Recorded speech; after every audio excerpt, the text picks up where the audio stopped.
Those were Cory Sandhagen's words during his chat with Demetrius Johnson on the Mighty podcast, and he meant every bit of it. The number 4 ranked UFC bantamweight believed he was the one who could finally crack the code, hand the undefeated Umar Nurmagomedov his first professional MMA loss. But fate, and more importantly, Team Khabib's top prodigy, had other plans. It was all set to be a showdown between two of the best technicians in the 135-pound division. Their original clash was scheduled for UFC on ESPN 50 in Nashville, Tennessee, back in August 2023. Sandhagen was confident, focused, dangerous. But just weeks before fight night, Umar was forced to withdraw due to a shoulder injury. That left Sandhagen with Rob Font as a last-minute replacement. He handled business like a pro, winning the bout decisively, pushing his win streak to 3, and positioning himself as a top contender for the title. Everything looked on track. Fast forward nearly a year later, the long-awaited matchup between Sandhagen and Nurmagomedov finally went down, this time on foreign soil at UFC Abu Dhabi, right in the heart of the Middle East fight capital. But what was billed as a closely matched tactical war turned into a one-sided masterclass.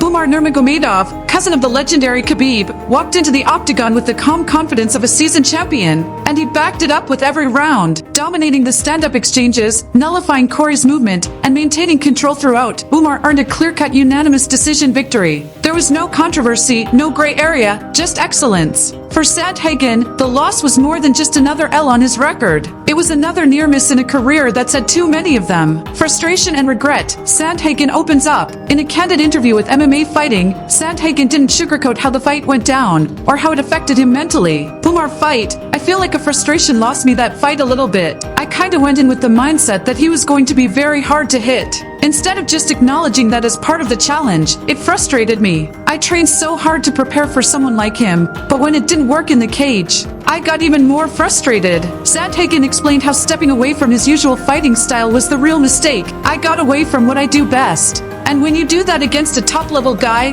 things unravel. I forced things that weren't there. And when you force stuff against elite fighters, it backfires. I'm still kicking myself when I watch it back. Even though the judges had it 4-1, the rounds were close, and I could have won some of those with smarter execution. It's a common theme in Cory's career. He's right there, on the edge of greatness, only for the door to slam shut in his face. Remember the razor-thin split decision loss to TJ Dillashaw in 2021? Or the high-stakes interim title bout against Petrian at UFC 267 after both Dillashaw and Aljamain Sterling pulled out due to injuries? Each time, Sandhagen was within inches of his dream, but each time, something went wrong. That's kind of a story of mine, he said. I'm really good at almost winning these big fights, but I've got to figure out how to start actually winning them. Rebound time, Sandhagen versus Figueiredo at UFC Des Moines. Now, Cory Sandhagen has a chance to right the ship. He's set to square off against former flyweight champion Deiveson Figueiredo at the upcoming UFC Des Moines, set in the heartland of America, Iowa. And if you think Sandhagen's confidence is shaken, think again. I can't tell you how excited I am, he told reporters. This is the one. I've grown, I've leveled up, and I'm not holding anything back. I'm going out there to shine. I believe I can finish Figueiredo. I believe this will be the fight where I finally look like the champion I know I am. The stakes are sky high. A win over Figueiredo, a former champ known for his aggression and finishing ability, would instantly put Sandhagen back in the title conversation. But a loss? That would make the road back twice as steep, with contenders like Merab Dvalishvili, Sean O'Malley, and Aljamain Sterling jockeying for position. Every moment in the octagon now carries weight. Every punch, every round, every performance could be the difference between title glory and being forgotten. Final thoughts. Will this be Cory's moment? Cory Sandhagen is no stranger to the spotlight, but now, more than ever, he needs to own it. He's been through the fire, through controversial decisions, injuries, late-notice opponents, and now a humbling defeat at the hands of a Nurmagomedov. But champions aren't just born in victory. They're forged in failure. The question is, will Cory finally rise?